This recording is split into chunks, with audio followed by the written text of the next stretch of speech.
તાપી નદીના પટમાં ઝગમગતું સુરત, હીરાની ચમકથી દુનિયાને ઝળહળાવતું, કપડા થકી ઓળખાતું અને જમણની મીઠાશથી દિલને જીતી લેતું. સુરતી બોલી જેટલી મીઠી એટલા જ ઉમંગી અહીંના લોકો.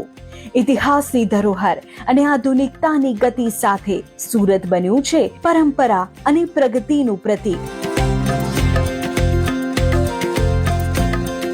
હવે એ જ સુરતમાં આવી રહ્યો છે સરસ મેળો. અહીં ગુજરાતની સાથે ભારતભરના વિવિધ રાજ્યોમાંથી પણ સખી બહેનો ભાગ લેશે અને તેમના અનોખા પ્રોડક્ટ્સ આપ સૌ માટે લઈને આવશે.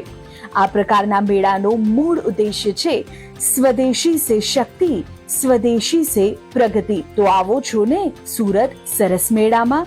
તારીખ 2-10-2025 થી 18-10-2025, સમય સવારે 10 થી રાત્રિના 10 સુધી. સ્થળ હનીપાર્ક ગ્રાઉન્ડ, અડાજણ, સુરત.